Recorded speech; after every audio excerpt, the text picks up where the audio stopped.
মুখ্যমন্ত্ৰী হিমন্ত বিশ্ব শৰ্মা হ'ল অসমৰ প্ৰথমজন মাফিয়া ৰাজনীতিক,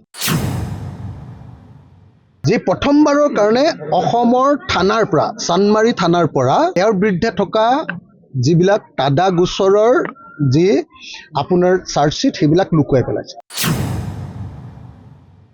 অকল থানাৰ পৰাই চাৰ্জশ্বিট নাইকিয়া কৰি দিলে এনেকুৱা নহয় দেই, গুৱাহাটীৰ কোৰ্টৰ পৰা আদালতৰ পৰাও তেওঁ চাৰ্জশ্বিটবিলাক নাইকিয়া কৰি তেওঁ কেছটোকে নাইকিয়া কৰি পেলালে।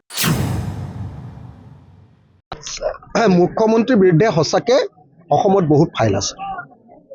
মুখ্যমন্ত্ৰী হিমন্ত বিশ্ব শৰ্মা হ'ল অসমৰ প্ৰথমজন মাফিয়া ৰাজনীতিক, যি প্ৰথমবাৰৰ কাৰণে অসমৰ থানাৰ পৰা চান্দমাৰী থানাৰ পৰা তেওঁৰ বিৰুদ্ধে থকা যিবিলাক তাদা গোচৰৰ যি আপোনাৰ চাৰ্জশ্বিট সেইবিলাক লুকুৱাই পেলাইছে। অকল থানাৰ পৰাই চাৰ্জশ্বিট নাইকিয়া কৰি দিলে এনেকুৱা নহয় দেই, গুৱাহাটীৰ কোৰ্টৰ পৰা আদালতৰ পৰাও তেওঁ চাৰ্জশ্বিটবিলাক নাইকিয়া কৰি তেওঁ কেছটোকে নাইকিয়া কৰি পেলালে। হিমন্ত বিশ্ব শৰ্মাৰ নিচিনা ইমান মাফিয়া ৰাজনীতিক অসমৰ ৰাজনীতিত কেতিয়াও জন্মই হোৱা নাই। তাৰপিছত যেতিয়া তেওঁ আপোনাৰ CBI কেছ লাগিলে আপোনাৰ উত্তৰ কাছাৰ কেলেংকাৰীক লৈ, তেতিয়া তেওঁ আপোনালোকে সকলোৱে জানে যে তৰুণ গগৈ ডাঙৰীয়াৰ মানে আচলত থাকি তেওঁ যেনে তেনে বাচিলে। তাৰপিছত যেতিয়া সাৰদা কেলেংকাৰী গোচৰ লাগিলে আৰু লুইবাজাৰ কেলেংকাৰী CBI গোচৰ লাগিলে, লগে লগে তেওঁ কি কৰিলে, বিজেপিলৈ জাপ মাৰি দিলে। গতিকে তেওঁৰ বিৰুদ্ধে যে হাজাৰটা ফাইল থাকিব এইটোত কোনো সন্দেহ নাই। ৰকিবুল হুছেইন ডাঙৰীয়াই কি ফাইল দেখুৱাইছে মই নাজানো।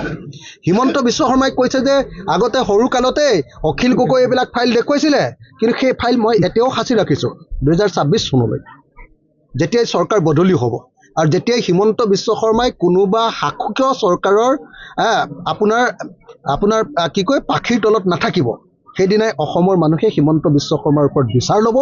হিমন্ত বিশ্ব শৰ্মাৰ ভ্ৰষ্টাচাৰ, দুৰ্নীতি, কেলেংকাৰী, অপৰাধ, তাদা গোচৰ, এক্সটৰ্চন, পইচা তোলা গোচৰ, এই আটাইবিলাকৰ বিচাৰ এদিন অসমৰ মানুহে ল'ব। অসমৰ মানুহৰ পৰা লুটি পুটি খোৱা সাৰদা কেলেংকাৰীৰ বিচাৰ অসমৰ মানুহে ল'ব। লুইবাজাৰ কেলেংকাৰী, পানীৰ কাৰণে দিয়া পইচা এনেকৈ হিমন্ত বিশ্ব শৰ্মাই কমিশ্যন লৈছে বুলি অভিযোগ উঠিছে, তাৰ বিচাৰ এদিন অসমৰ মানুহে কৰিব।